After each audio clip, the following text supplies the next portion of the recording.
16 सोमवार व्रत कथा। एक बार श्री महादेव जी पार्वती जी के साथ भ्रमण करते हुए मृत्यु लोक में अमरावती नगर में आए।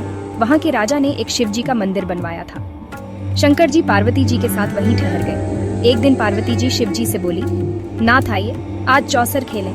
खेल प्रारंभ हुआ। उसी समय पुजारी पूजा करने को आए। पार्वती जी ने पूछा, पुजारी जी बताइए, जीत किसकी होगी? पुजारी जी ने बिना सोचे समझे कहा कि भगवान भोलेनाथ ही जीतेंगे।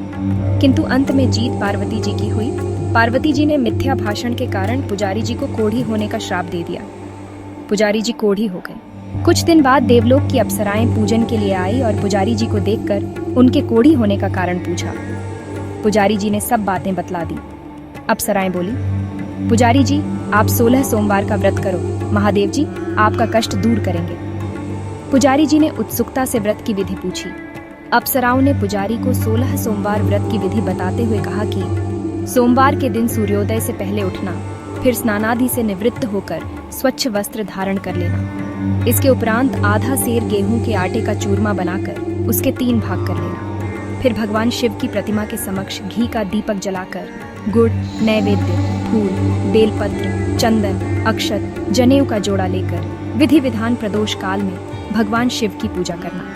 पूजा के बाद गेहूं के आटे से बनाए गए चूरमे के 3 भाग में से 1 भाग भगवान शिव को अर्पित करना और 1 आप ग्रहण करना। बाकी भाग को भगवान का प्रसाद मानकर सभी में बांट देना। इस विधि से 16 सोमवार व्रत कर 17वें सोमवार को 5 सेर गेहूं की बाटी का चूरमा बनाकर भोग लगाकर बांट दें। फिर सर्व कुटुंब प्रसाद ग्रहण करें। ऐसा करने से शिव जी आपके सारे कष्ट दूर करेंगे। ये कहकर अप्सराएं स्वर्गलोक को चली गईं।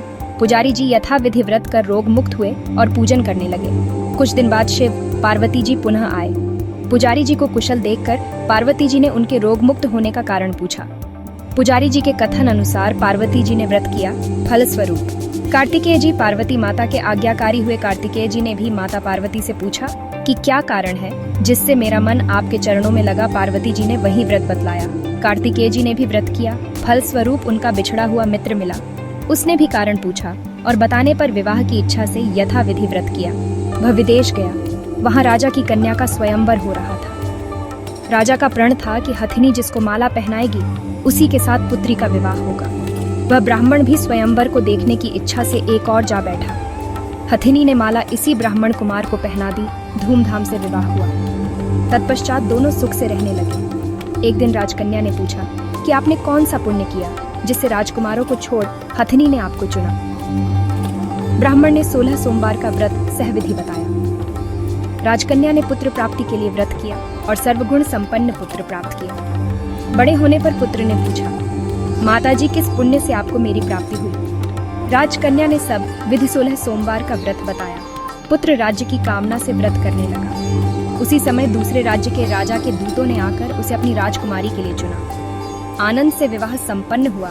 राजा के दिवंगत होने पर ब्राह्मण कुमार को राजगद्दी मिली। वह इस व्रत को करता रहा। एक दिन अपनी पत्नी को पूजा सामग्री शिवालय में ले जाने को कहा, परंतु उसने दासियों द्वारा भिजवा दी। जब राजा ने पूजन समाप्त किया तो आकाशवाणी हुई, इस पत्नी को निकाल दे, नहीं तो तेरा सत्यानाश कर देगी। प्रभु की आज्ञा मान उसने रानी को निकाल दिया। रानी भाग्य को कोसते हुए नगर में एक बुढ़िया के पास आई। उसका हाल देखकर बुढ़िया ने उसके सिर पर सूत की पोटली रख बाजार भेजा। रास्ते में आंधी आई, पोटली उड़ गई। बुढ़िया ने उसे फटकार कर भगा दिया। वहां से तेली के यहाँ पहुंची तो सब बर्तन झटक गए। तेली ने भी निकाल दिया। पानी पीने नदी पहुंची तो नदी सूख गई। सरोवर पहुंची तो हाथ का स्पर्श होते ही जल में कीड़े पड़ गए। उसी जल को पीकर आराम करने के लिए जिस पेड़ के नीचे जाती वह सूख जाता। वन और सरोवर की यह दशा देखकर ग्वाल उसे मंदिर के गोसाई के पास लेकर गए। उसे देखकर गोसाई जी समझ गए कि यह कुलीन अबला विपत्ति की मारी हुई है। धैर्य बंधाते हुए बोले, बेटी तू मेरे यहाँ रह, किसी बात की चिंता मत कर। रानी आश्रम में रहने लगी, परंतु जिस वस्तु पर इसका हाथ लगे उसी में कीड़े पड़ जाए। दुखी हो गोसाई जी ने पूछा, बेटी किस देव के अपराध से तेरी यह दशा हुई? पुजारी की बात सुनकर रानी ने सारी घटना बता दी। गोसाई जी बोले, बेटी तुम 16 सोमवार व्रत करो। रानी ने सविधि व्रत पूरा किया।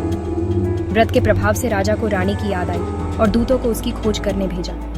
आश्रम में रानी को देखकर दूतों ने राजा को रानी का पता बताया। राजा ने जाकर गोसाई जी से कहा, महाराज यह मेरी पत्नी है। शिवजी के रुष्ट होने से मैंने इसका परित्याग किया था। शिव जी की कृपा से मैं इसे लेने आया हूँ, कृपया इसे जाने की आज्ञा दें। घोसाई जी ने आज्ञा दे दी। राजा रानी नगर में आए। नगर वासियों ने नगर सजाया, बाजे बजने लगे, मंगलाचार हुआ। तत्पश्चात शिव जी की कृपा से प्रतिवर्ष 16 सोमवार का व्रत कर वह रानी के साथ सुखपूर्वक रहने लगे। इसी प्रकार जो मनुष्य भक्ति सहित और विधि पूर्वक 16 सोमवार व्रत को करता है और कथा सुनता है, उसकी सभी मनोकामनाएं पूर्ण होती हैं और अंत में वह शिवलोक को प्राप्त होता है।